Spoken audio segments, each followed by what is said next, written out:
Hello, my name is Ronette McIntosh, and today we're going to go over the informed consent number 3 with the case study of Riza and Farah.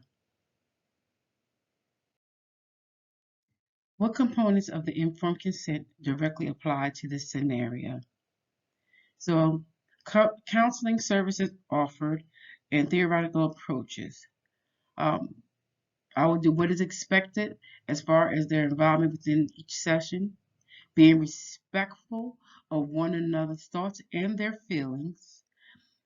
Use the Gestalt theory, mainly for the empty chair method, allowing them to speak freely, um, where they don't feel like they have to uh, be guarded.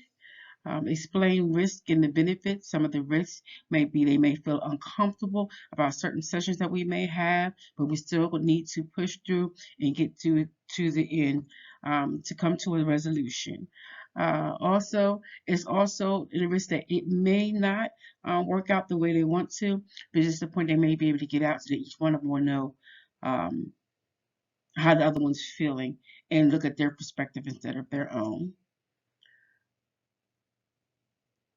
Okay, then we will come back to the point where we need to reevaluate, making sure that do we need to change a certain way that we may be doing things, or if it's working for them, how does it feel?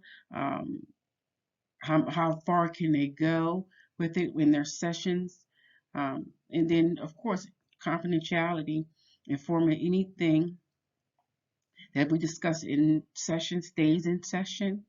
Um, except I will be have to go to the authorities when it comes to any type of harm with her, with him, with their child, uh, or harm to each other, or any harm at all. I will need to go to the proper authorities. What and how would I highlight these tenets with the counseling demographic? Well, their traditional Islamic practices, their rigid general gender guidelines. For instance, he feels though basically that she's the woman, she should basically stay in the house according to their faith.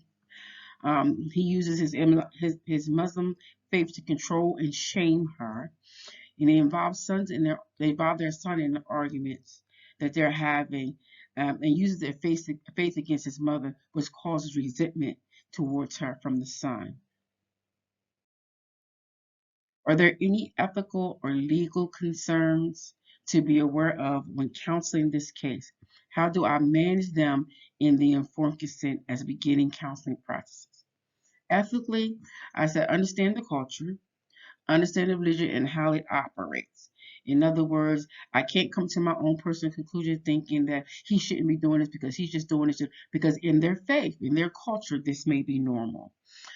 Legally using the child against the mother, I could see a little bit of, just protecting him a little bit. That can be a little bit of, manipulation. It's not really legal, but it's kind of ethical. Managing them, I will read and study the culture, get all the information that I can, do my research. If I have questions, speak to my supervisor, or maybe go to other places that maybe have the same religion to get a better understanding. Make sure that we discuss the goals and the commitments that we want to reach in these sessions or at the end of the session. What is their overall goal at the end? And explain their risk. That may occur in each session. They may, like I say, they may be uncomfortable. It might not always feel good. Are there any tailored informed consent clauses that may be added for the population? Protection most likely would be the mind of the child because the parents are going, well, the father is using the mother, using the son as reinforcement, where they both use it as reinforcement, not allowing the child to grow and develop and think of his own side as far as religion is concerned. He's ashamed of his mom and he's going to start resenting her. Everyone has a right to speak freely without any repercussions. So whatever they say in session, they can't take it home and start arguing over it. They shouldn't take it home and start arguing over it. Make sure that everyone feels safe and comfortable to express themselves, which is very important.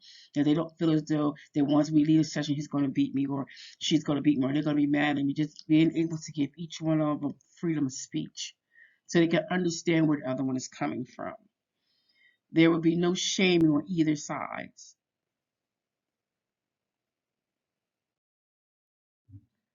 What multicultural counseling ethics applies to scenarios and all their any actions you would take before counseling. But I will use the ethical code of ACA code of ethics for B1.A, the multiple diversity consideration, maintaining awareness and sensitivity towards cultural meanings of confidentiality and privacy, respect differing views towards disclosure of information, holding ongoing discussions with clients as to how, when, and with whom information is to be shared. So, in other words, it's more of a confidentiality thing. Keep my mouth shut, basically. What goes on in our session stays in our session. Um, make sure to keep my own beliefs out of it. Uh, do my research on the history of the Muslim culture and ask questions of my supervisor if need be. That is some of the things that I would do, especially if I didn't understand their culture and what their beliefs are different from mine. So most definitely, I would have to do my research on this one.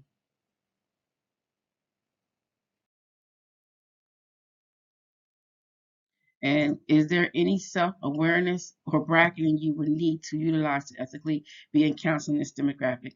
Yes.